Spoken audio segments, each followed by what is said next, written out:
So I've had these KingTone pedals for quite a long time now, really enjoying them. They're fantastically well made, they sound absolutely great. But I've been told quite a few times in the comments that I should play around with the dip switches, and to be honest with you, because I don't always read the manual, wasn't actually aware that they all had dip switches. I think I knew that the Duellist had some dip switches, and we'll get to that one in a minute, but I just thought I'd start with the Mini Fuzz. It has quite a simple set of dip switches in there. You can basically go from vintage to fat, which I think affects the sort of bass end of the spectrum, and you can go vintage or boost, so that affects the amount of gain or fuzziness that you're going to get. So I think that's quite a simple one to show you. I've picked the silicon fuzz today instead of the germanium, just luck of the draw, but I actually really like the silicon one, probably a little bit more than the germanium. I just think it sounds fantastic. Quickly before I get into that, I just want to remind you, if you go and watch this video, give it a thumbs up. I'm trying to get that video to 300 thumbs up. It's just a different sort of project for me that I really enjoyed doing. It wasn't quite what I wanted it to be, but you know, I'm reasonably happy with it, and I think you might enjoy it. So if you go ahead, subscribe to the channel, give that a thumbs up. When it gets to 300, I'm going to give away a BB preamp to someone who subscribed publicly. So go ahead and change your settings to public sharing on your subscribe sort of settings if you want to. Otherwise, I'll give it away when I get to 2,500 subs. Last thing to say is that video needs to maintain an average of over 7 minutes watching time. It's just over 7.5 minutes at the moment. So just, you know, try and watch some of it. Right, we're gonna get into the fuzz on first, and then we've got the Duellist, the Blues Power, and the Vintage Fuzz to quickly go through all the toggle switches, and let me know in the comments if you can hear that much of a difference.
Okay, so that was my first time changing the toggle switches actually on any of these pedals, and obviously it started with the Mini Fuzz here, the silicon, which I think sounds great anyway.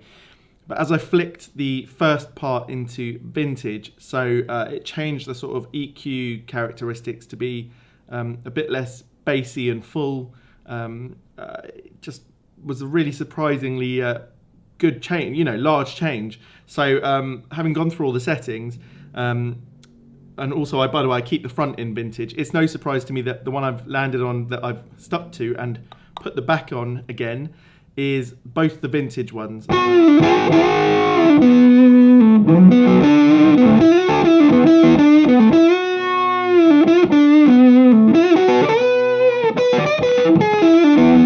So the output is more vintage, so it's less full, less overdriven, distorted, whatever you want to call it, and the EQ is more vintage, so a bit more high end, a bit less low end. And for me, that suits my style of playing. I don't want it to go into this sort of huge, full fat fuzz overdrive. You know, I like to keep it sort of pared back a little bit for my little bluesy playing that I do, you know. So yeah, really thought that was fantastic. I might not show you the Vintage Fuzz today. Let's see how long this video is getting, but let's get on to the blues power.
Okay, so with the blues power, first of all, just every time I play this pedal, I just fall in love with it again. It's fantastic. Gives you that real Stevie Ray Vaughan character, you know, if you want to be obvious about it, like that's the way I think about it. So the 4 modes in here, I really like 3 of them. I didn't like scooped. Without those mids there, it just didn't feel as alive. So for me, I wouldn't use that one. The default one, punch, is good. Obviously, that's how I played the pedal first, and I loved it. Once I went into transparent, though, I thought that was going to be the one for me.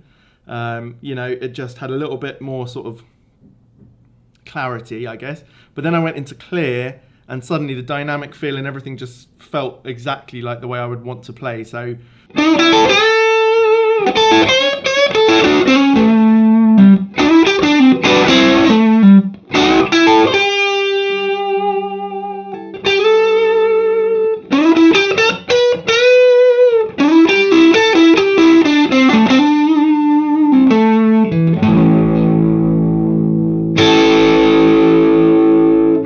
That's the one I'm going to leave it in clear, but let me know what you think in the comments. Right, off to do the Duellist, which has 2 sides, and each of them has the 2 toggle switches, so it'll take an extra minute.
cases, I've ended up back to the default setting.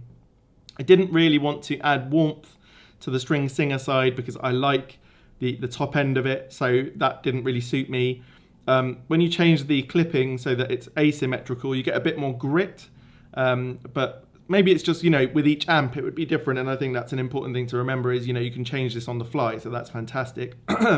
But I think what's cool is Jesse Davey was known for tinkering with his pedals literally seconds before he went on stage. So clearly that's something he took to heart when he went ahead and made these pedals. So I've ended up on the default there. And again, with the heavy hand side, I didn't really want to add the distortion after I felt what it was like. You know, it was a bit more wild. I already had the drive up pretty high. But again, it could depend what guitar you're playing, what amp you're playing with. Nothing sounded bad. I just, again, ended up on the default setting. I have found that because I prefer the Blues Breaker type pedals I've got other than this one, so the Protein, the left hand side of the Protein and the Blues Breaker, that I now set this one to be quite a lot more gainy. I think that's where this one probably does really, really well, whereas I use the Protein as a really low drive boost, and the BB preamp, which has quite a different character to it really. It's a bit brighter, I find anyway. I use somewhere in the middle.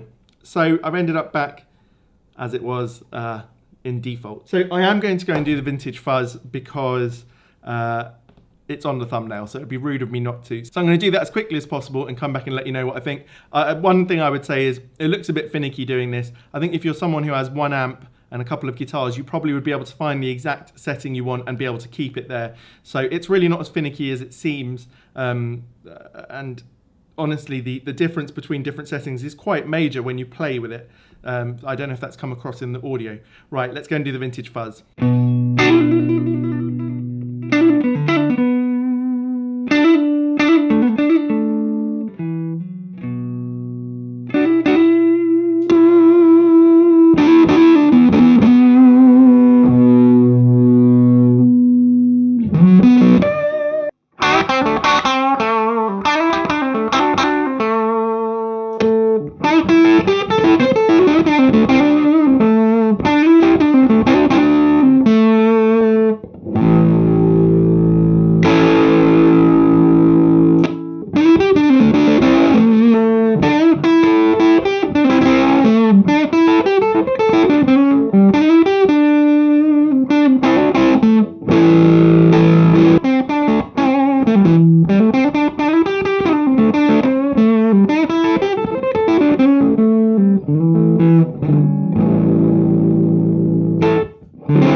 I always forget what a good pedal this is because I tend to have the Austin Pride on the board, but really enjoyed that.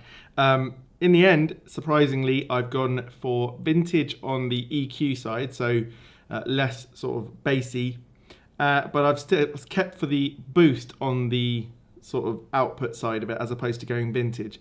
I think it just needed that extra bit of oomph, and I really enjoyed playing it like that. And it went really nicely with the P90s, I thought. So yeah, that was a good thing to do. I've closed it back up. That's the way I'm going to keep it for now.